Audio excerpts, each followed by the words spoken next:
What's up, y'all? Allie here, Richard here. If you're watching this video and you haven't subscribed yet, make sure to go hit that subscribe button to stay tapped in with Road Trippin all season long. New episodes, they drop Tuesdays and Thursdays, and you don't want to miss what we have in store. So subscribe, hit that notification bell, tell a friend to tell a friend. Road Trippin is here. We're taking over. No, stop blaming us for what Perk says. It's a team out there that's been full of dysfunction, okay? And it's the Clippers. I knew it. They're 5-16.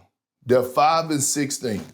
The world knows how I feel about Lawrence Frank, okay?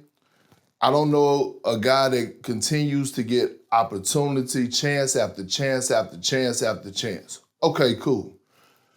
But it got me to thinking, Kawhi Leonard is one of the worst free agent signings in NBA history. One of the worst free agent signings in NBA history.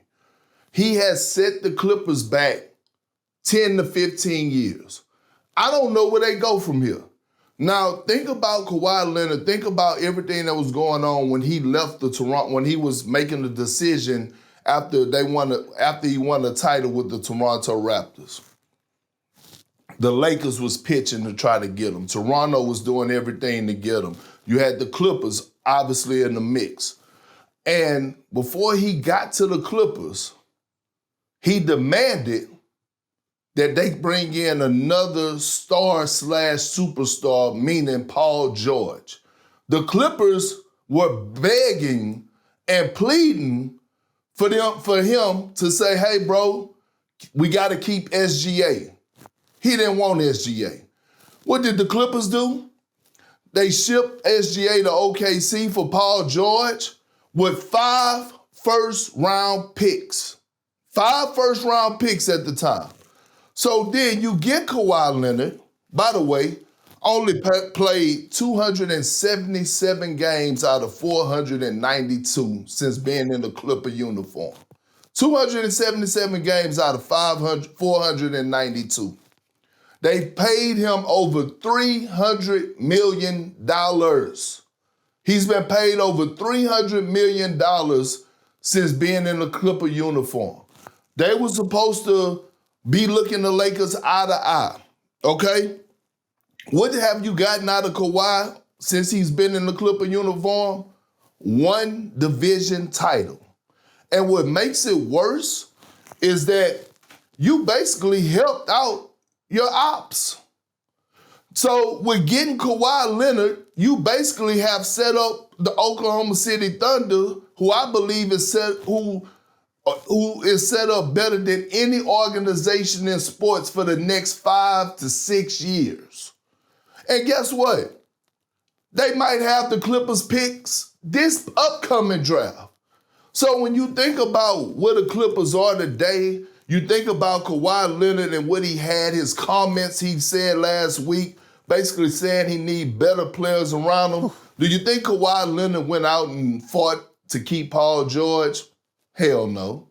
Do you think he went out and said, hey, man, y'all don't trade Norman Powell? The man averaged 24 for us last season. Man, y'all need to pay the man. Hell no. Because Kawhi Leonard only gives a damn about Kawhi Leonard. And guess what? It's too late because now he just started, I believe, the first year of a $153 million extension they gave him last year. So his trade value is not there. So now you're stuck with him and you're 5-16 and you're going absolutely nowhere. I'm telling you, we can go down the history of signing free agent signings. When it comes to superstar status, this ranks at the top as far as the worst signing in NBA history when they signed him back in, I believe, 2021, 2022. Hey, if you can get it, you got to get it from somebody. So don't blame him because he didn't need to get that money. Somebody gave him that money. And like you were saying, Lawrence Frank, I ain't got no beef with Lawrence Frank, but to give up Norman Powell for Bradley Beal, I don't know who told you to do that. To do the Paul George trade, I don't know who told you to do that. To build this team the way it's built, I don't know who told him to do that. Go ahead. That's crazy. What happened? No, go ahead. That's crazy. This is crazy. I just think to prove your point further, this team has quit on each other. They quit from the beginning of the year, the dysfunction. If you watch, and I watched part of this game laying in bed, right? And man, they play with no passion. And now Kawhi Leonard's out there getting his points, but he getting what I call rice cake points. He getting points like 30 and 28 and whatever cooking, but he getting points after they're down 30. Hey, don't sleep on those rice cakes.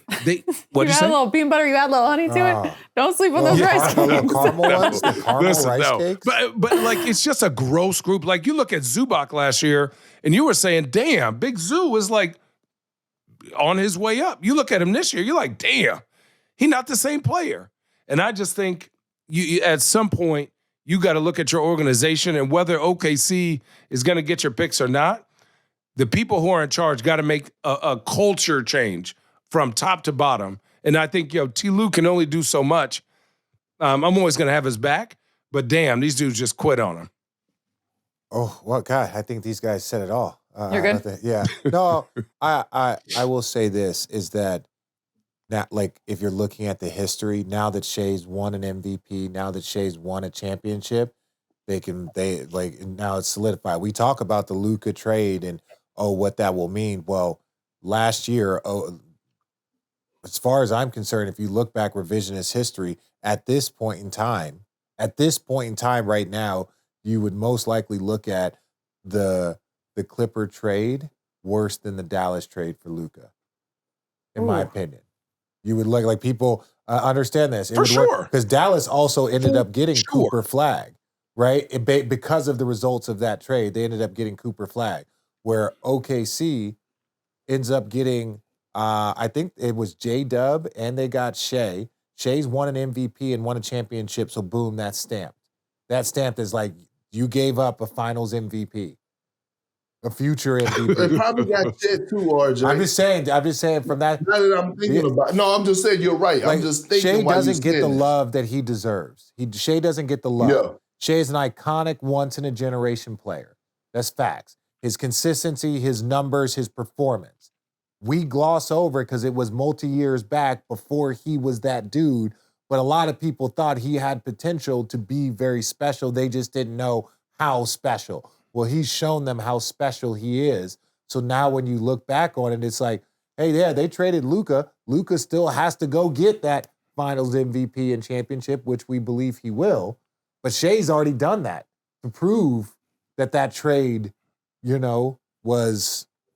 Can I bring one thing up? And Richard, I completely agree with you. Can you tell me one thing Lawrence Frank has done that was right? Because you got to think, you gave up Norman Powell. You went and got Kawhi. You went and got PG. You went and got James Harden. You went and got Bradley Beal. I'm just saying, as an organization, no decision they've made over the last 5 years has panned out. Signing T. Lue. Not one.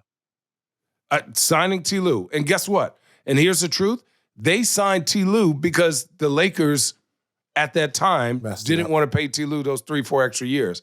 But look at T. Lue's record with the lesser talent is better than when you start adding these players like Kawhi, like James Harden, or like Bradley Beal and those guys. So, like, to me, T. Lue is a good coach when you get players that buy in. And we'll talk about that later, about the young teams balling this year that are buying into what their coaches is believing. The Raptors, the Suns, the Blazers, obviously OKC, Orlando, Detroit. Like, those guys buy into what their coach is talking about.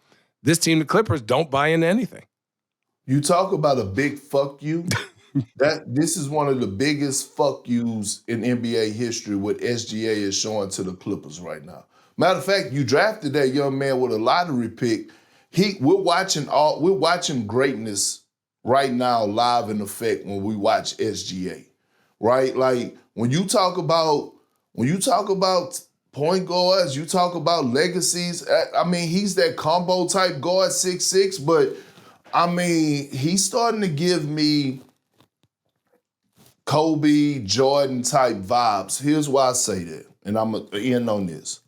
He leads the NBA in made 2-point jump shots and shooting 54% from the field.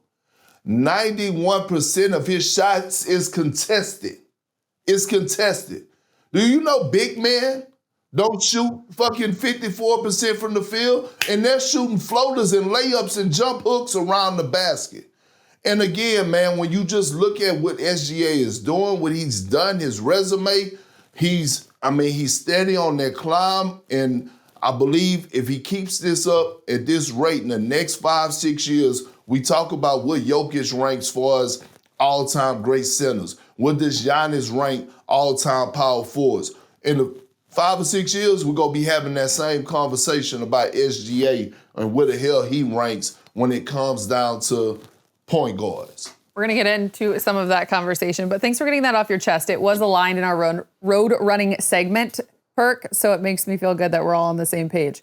Having said that, let's not forget that the New Orleans Pelicans 4 years ago started the season 4-16, and they still made it to the postseason. Don't do that. Don't disrespect our audience. Don't disrespect all of us. Hey, it is a fact. Don't let the facts get in the way of a good story, okay? It is facts. You never know. It is facts, but let's... You never know. If you told me that the Clippers at the end of the year would make it to the postseason, I would believe it.